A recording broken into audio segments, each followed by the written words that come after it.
आप हमारे साथ रहिएगा। अमार साहब, आप कहाँ से बात कर रहे हैं और क्या कहना चाहेंगे? किस जी, शहर से अस्सलाम बात कर वालेकुम रहे हैं? सुनैरा। मैं दुबई से वालेकुम बात सलाम। कर रहा हूँ। जी जी जी, अमार साहब वेलकम। हाँ, क्या कहना चाहेंगे? और मैं ये कहना चाहता हूँ कि पहले दिन से मैं और मेरी वाइफ जो है ना, हम आपका शो देखते हैं और इस ज़हीर केस को हम पहले दिन से फॉलो करें, फर्स्ट डे से। शुक्रिया। मैं यूजुअली शुक्रिया। कमेंट्स में भी रहता हूँ, हाँ, मैं आपको देखता रहता हूँ और हमारी बहुत सी दुआएं और नेक तमन्नाएं आपके साथ हैं। इवन कि बहुत इसी केस शुक्रिया। के दौरान 3 महीने पहले मेरी बेटी हुई है, मेरी बेटी पैदा हुई है। मैंने उसका नाम अच्छा। महरमा रखा है। बहुत बहुत। तो हाँ, तो वो मेरे क्या लिए नाम रखा? मतलब महरमा महरमा मेहरमा। अच्छा, क्या मतलब महरमा है इसका? महरमा का मतलब पूरा चांद, फुल मून, माशाल्लाह। अच्छा, पूरा चांद। माहम का मतलब भी 14वीं का चांद है। मेरे नाम का चौधरी मतलब भी यही है। जी, तो मेरी वालदा ने रखा था ये नाम, तो हमें पसंद है, हमने कहा अच्छा ठीक है। माशाल्लाह। तो वही मैं अपनी बेटी को जब देखता हूँ तो मैं मतलब दिल से प्यार वो निकलता, तो मैं सोचता हूँ कि एक बाप अपनी बेटी के साथ ऐसे कैसा कर सकता है। मतलब पहले दिन से मैं वही सुनता आ रहा हूँ, उनके झूठ, और वो मतलब उनका जो फर्स्ट इंटरव्यू था जब निकाहनामा रिलीज हो गया था, तो वो ज़हीर के सास ससुर वो बैठे हुए थे और उन्होंने मतलब उस वक़्त दिखाया कि जी ये तो बच्ची अभी है, 14 साल की है। तो मैं उस वक़्त मतलब चेहरे देख हम्म। के परेशान हो गया। मैंने मेरी वाइफ़ को कहा, उस टाइम एक ट्रेंड चल चुका था पूरे पाकिस्तान में, जब एआरवाई पे भी शो हुआ था, वहाँ पे भी ये बैठे थे कि भई बच्ची चलेगी, चलेगी। तो मैंने उसी टाइम वाइफ़ को कहा कि कुछ दाल में काला है, गड़बड़ है। उसके बाद मैंने फ़ील किया। तो फिर मैं कंटिन्यूअस मतलब मैं उसको फ़ॉलो करता गया। मैंने कहा नहीं, कुछ ना कुछ है यहाँ पे। फिर आपका जब इंटरव्यू है, तो मैं डेली आपका लाइव आके देखता हूँ। रिसेंटली कुछ मेरी बेटी की तबीयत ख़राब थी, मैं ऑफ हो गया। तो मैं ब दाद देता हूँ, मैं हिम्मत देता हूँ। मैं वाइफ़ को ये कहता हूँ कि मतलब आपने कैसे ये सब बर्दाश्त किया जो आपके ऊपर इल्ज़ामात आए। आई मीन मैं नीचे कमेंट्स तक इवन मैं पढ़ता हूँ। आई डोंट नो, मतलब आपको रियली उसके लिए मेरा जो है ना, आपको बहुत बड़ा जो है वो सैल्यूट है। और दूसरा थैंक यू। मैं, हाँ, कल मैं ये इंटरव्यू सुन रहा था जो ज़हीर के ससुर हैं, मैं कोशिश करूँ मेरे मुँह से नाम ना निकल जाए। तो मैं और मेरी वाइफ़ बैठे हुए थे, तो हँसते हुए मतलब वो मुस्कुराते हुए गए थे, तो उन्होंने कहा कि हम जो हैं टॉयज़ लेकर गए थे। तो हमारे मुँह से हँसी निकल गई कि जी मतलब जी जी, टॉयज़। मेरे भी। वाकई तो मैं भी, वो असल में ये साबित करना चाहते हैं, वो लिखवा रहे हैं उसकी एज के 13 साल और कुछ माह है। मतलब आप खुद सोचें कि मतलब आपको लगता है उस लड़की की शक्ल देख के कि वो 13 साल या 14 साल बिल्कुल, या 15 की भी है, बिल्कुल। वो 17 साल बिल की लड़की है। और वो ऐसी ऐसी बातें करती है कि यकीन करें कि मुझ जैसे बंदे को भी वो बातें पता नहीं होती, जैसे लीगल टर्म्स के बारे में उसे सब कुछ पता है। अच्छा। आप यहाँ से अंदाजा करें कि जिस दिन उसको शेल्टर होम में शिफ्ट करना था ना, जाफरी साहब का ये मशवरा था, तब जाफरी साहब बिल्कुल न्यू न्यू आए थे इस केस में।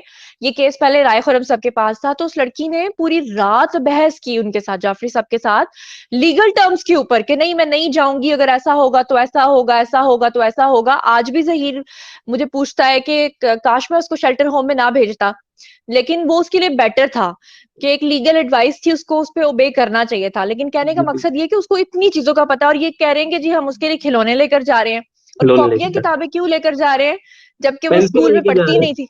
हैं। पेंसिल लेके जा रहे थे, ड्राइंग करनी है उसने। जहीर के स्केच बनाएगी कैरिकेचर्स।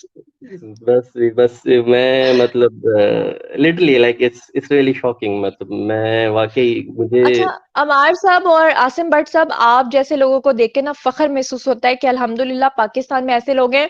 और देखें, आज का वो दौर नहीं रहा कि लड़कियों और लड़कों में फर्क हो। अब आप अपनी बेटियों की ना तरबियत ऐसी करें जैसे फौजी ने अपने फौजी तैयार करते हैं, जैसे उनकी एक प्रॉपर तैयारी होती है, वो बिल्कुल अपनी बेटियों को ना इस तरह से तैयार करें। उनको बिल्कुल, बिल्कुल, जिंदगी का हर अच्छा बुरा एस्पेक्ट बताएं और उन्हें कहें कि उसके बाद तो फिर अल्लाह ताला ने हर इंसान को जी शाऊर बनाया है। हर बिल्कुल, इंसान के आगे दो रास्ते हैं, उसकी मर्जी के वो कौन सा रास्ता चुनता है। लेकिन बिल्कुल, ये ना कहें कि हाय हमारी बेटी है। अब देखें ना, मैं भी तो बेटी हूँ, मेरे बिल्कुल, ऊपर इन्होंने इतना गंद उछाला। और सबसे बड़ी बात आपको मैं एक मजे की बात बताऊं कि ये फिरका वारियत की एक जंग थी, जिसमें बिल्कुल, इन्होंने एक खास फिरके के लोगों ने इस तरह की हरकत की। वरना आपने नोटिस किया होगा कि सबसे ज्यादा तनकीद जाफरी साहब करते थे, लेकिन जाफरी बिल्कुल, साहब की किसी ने आज तक बिगाड़ के तस्वीर नहीं बनाई, क्योंकि ये लोग समझते हैं कि हमारा जो फिरका या फिका है ना, वो सबसे ऊपर है, वो बड़ा मुकद्दस है। और ये लोग कहते हैं कि जनाब वो मोमिन है, अपने आप को मोमिन कहते हैं, जैसे कि बाकी मुसलमान तो मोमिन है ही नहीं। सभी मुसलमान है, सब कलमा गो अल्लाह ताला के, अल्लाह का बिल्कुल, क्या बिल्कुल, पता वो सब किसको, बराबर है, बिल्कुल, किस गुनाहगार को बख्श ले।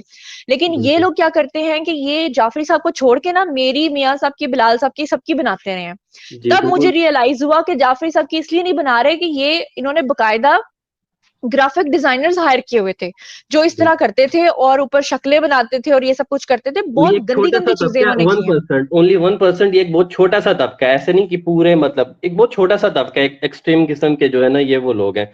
बहरहाल आज मुझे लाइव आने का मौका मिला है, तो मैं परी और जहीर जो है, अगर वो ये लाइव सेशन देखते हैं तो मैं उनसे यही कहूंगा कि आप कायम रहे। इतनी अरसे तक आपने ये हिम्मत दिखाई है, तो आप ये सोचिएगा मत कि मतलब आप गिव अप करें, हमारी दुआएं आपके साथ है। और वो परी शुक्रिया। वाकई वो कहती थी उस वक्त कि मैंने जो है एक जायज काम किया है, भले गलत तरीके से किया है, मगर एक जायज काम किया, उसने गलत काम नहीं किया। और हम भले इस काम को हम कहते हैं कि उसने सही नहीं किया, मगर अब जो हो गया वो सो हो गया।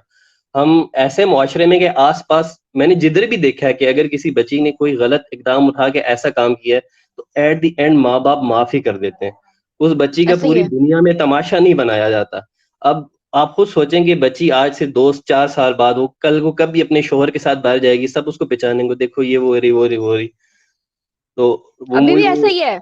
आप ये देखें कि लास्ट भी जब मेरी उससे बात हुई है ना, तो वो मुझे यही कह रही थी कि उसने अपने इंटरव्यू मुझे देना था, तो उनको एयरपोर्ट्स की जरूरत थी। तो जहीर ने कहा कि मैं मार्केट जाता हूँ, फिर उनके भाई शबीर ने कहा कि आप लोग ना जाओ, मैं खुद ला के देता हूँ आपको। क्योंकि वो कहीं पे भी जाते हैं तो लोग पीछे लग जाते हैं। आपको याद होगा बैरिया टाउन वाले इनके जो प्लॉट्स बिके हैं, उसमें भी जहीर मेरे साथ शेयर कर रहा था कि आप ही उन्होंने नुकसान में बेचा, क्योंकि सबको पता था इनकी मजबूरी है, केस चल रहा है। और वो यही कह रहा था कि क्योंकि वो एक प्लॉट जो था वो शब्बीर साहब के नाम पे था, एक जो था वो जहीर के नाम पे था, तो जो शब्बीर ने बेचा उसके लिए सिग्नेचर्स उनको करने थे, जो जहीर ने बेचा वो उसको करने थे। तो वो मुझे यही बता रहा था अपना एक्सपीरियंस कि आप ही जब मैं वहां पे गया तो इस तरह लोग मुझे ऐसा फील करा रहे थे, वियर्ड मुझे देख रहे थे, वो मुझे पहचान रहे थे। तो देखे ना, खुदा ना खास्ता कल को कोई एक्सट्रीमिस्ट बंदा कोई सर फिरा इनको नुकसान पहुंचा दे, मगर बिल्कुल। इनको शर्म आनी चाहिए। मैं कहती हूँ कि खुदा के लिए ना अब बस कर दें, बहुत बस हो गई बस है। हो जानी चाहिए, अपनी बहुत हो बेटी को गया। या तो है ना कि अल्लाह माफ करे, आपकी बेटी खराब थी भाई, अच्छी खासी वो लड़की है, ठीक है उसने मजबूरी में गलत कदम उठाया, लेकिन उसने जायज तरीका अपनाया, खुदा ना खास्ता वो लड़के के साथ रह के आ जाती, बिल्कुल तो क्या करते बिल्कुल। आप? फिर क्या लड़का कहते उसके साथ हैं। कुछ ऐसा वैसा करके उसको छोड़ देता, कहता बीबी मैं तो तुम्हारे साथ इतना लंबा नहीं चल सकता, मैं क्यों अपने प्लॉट बेचूं। लेकिन वो आज भी वहां मौजूद है, वो वापस नहीं बिल्कुल आ रहा। बिल्कुल। और ये शरीफ से हैं बिल्कुल, मतलब आप, मैंने देखा है, आपने अगर उनका इंटरव्यू वगैरह लिया तो उन बेचारों से कुछ बोला भी नहीं जाता है, उन ऐसा ही है। ऐसे, हाँ, उनसे बिल्कुल बोला भी नहीं जाता है। और उनकी वालदा मुहतरमा को देखा मैंने, मतलब उस माँ को तो देखकर मैं बिल्कुल, क्योंकि मैं भी वालिद के बगैर जो है ना मेरी परवरिश हुई है, तो मुझे पता है कि वालिद के बगैर जिंदगी कितनी मुश्किल होती है। बहरहाल उन्होंने जैसे बच्चों को बड़ा किया, आपने अब वो देखा होगा, अमार साहब आपने देखा होगा कि जब मैंने इनकी वालदा का इंटरव्यू किया, मैंने पंजाब यूनिवर्सिटी के अंदर जाके किया, और उनकी जो वालदा हैं वो इतनी सीधी सादी खातून है, मतलब उनसे प्रॉपर बात भी नहीं होती। और वो जो गंदे से घटिया से मैले से काले मैलखोरे से यूट्यूबर्स हैं जिन्होंने मेरे ऊपर तो गंदगी उछाली उछाली, साथ में उनकी वालदा के ऊपर इल्जाम लगा बिल्कुल दिया कि खुदा ना खास्ता उनका कोई स्वीटी आंटी नाम था, जो खुदा ना खास्ता पंजाब यूनिवर्सिटी के अंदर लड़कियां सप्लाई करती थी। अब आप यहां से अंदाजा करें कि पाकिस्तान के अंदर एक नाम है पंजाब यूनिवर्सिटी का, और बिल्कुल इस तरह के थर्ड क्लास लोग जिनकी ना क्वालिफिकेशन है ना कैरेक्टर है, ये उठते हैं और अपना एक मोबाइल हाथ में लेते हैं और कोई भी बस घटिया बोल इल्जाम किसी जाते पे भी हैं। लगा देते हैं बिना किसी प्रूफ के। बिल्कुल। और अब वो ऐसे ही है ना कि एक शातिर इंसान, जो एक शातिर होता है ना, उससे पता चलता है। अगर आप दोनों इंटरव्यू साथ में रख लें, ज़हीर की वालिदा का भी और उनकी सास का भी, तो आपको पता चल जाएगा कि कौन जो है ना, हाँ, कौन कितना है, मतलब समझने वाले मेरा इशारा समझ रहे होंगे कि मैं क्या कहना चाह रहा हूँ। ऐसा ही है, बिल्कुल जी बिल्कुल ऐसा ही है। तो लास्ट में आप क्या कहना चाहेंगे, फिर उसके बाद हम अपने नेक्स्ट अपने जो गेस्ट है उनको फिर इनवाइट करें। जी बिल्कुल। मैं ये कहना चाहूँगा कि keep doing what you are doing. आप बहुत अच्छा थैंक काम यू। कर रही हैं। हाँ, you are really an inspiration, बहुत सी लड़कियों के लिए, औरतों के लिए। मतलब मैं ये समझता हूँ कि शायद अगर आपकी जगह कोई और होती, मैं ही अगर लड़की होता और आपकी जगह होता, मैं तो कब का बैक ऑफ, भाई बाबा मुझसे नहीं ये हैंडल होता। बहुत मैं सारे रियली लोगों ने बता मुझे देता हूँ। यही हाँ, कहा है। या I have gone through your YouTube history, मैंने आपके व्यूज देखे हैं पुरानी वीडियोस पे, and you are in such a loss, कि आपने एक बहुत बड़ी कुर्बानी दी है इन बच्चों के लिए। और मेरी दुआ है अल्लाह से कि ये सब रायगा है और वलीमा है तो जरूर वलीमा में बुलाएगा, मैं दुबई से जरूर आऊंगा इंशाल्लाह इन दोनों के वलीमे। इंशाल्लाह ताला, इंशाल्लाह जरूर।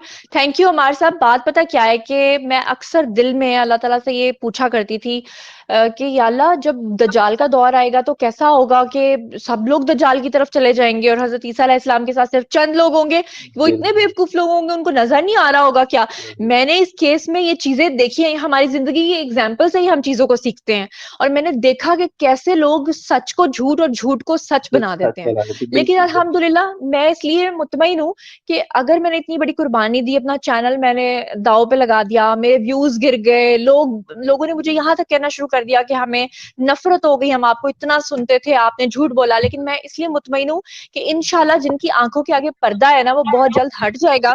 जब सच्चाई उनके सामने आएगी ना तो यही फैन फॉलोइंग लाखों करोड़ों में चली जाएगी। और माशाल्लाह ये तो बिल्कुल डॉल है। अल्लाह ताला इसकी जिंदगी तंदुरुस्ती करे, और आपने इसकी तरबियत बिल्कुल बेटों की तरह करनी है, बिल्कुल बिल्कुल कभी नहीं बिल्कुल डरना। हमेशा जब इंसान साफ होता है ना तो वो डट के रहता है। माशाल्लाह बहुत, जैसा नाम है ना बिल्कुल वैसी है, क्यूट माशाल्लाह, सो क्यूट माशाल्लाह। चलिए, आप भी, बस मेरी दुआ है कि आप बैठ नहीं पाती, जरा भी सही तरीके से पकड़ के हाँ रखना अभी पड़ता है, 3 छोटी है, महीने बहुत की है, इस बहुत तरफ छोटी है और छोटी है थोड़ी। बहुत क्यूट है। ओके अल्लाह ताला ओके। इसको जिंदगी तंदुरुस्ती दे और अच्छे नसीब करे, बेटियों के नसीब जो है ना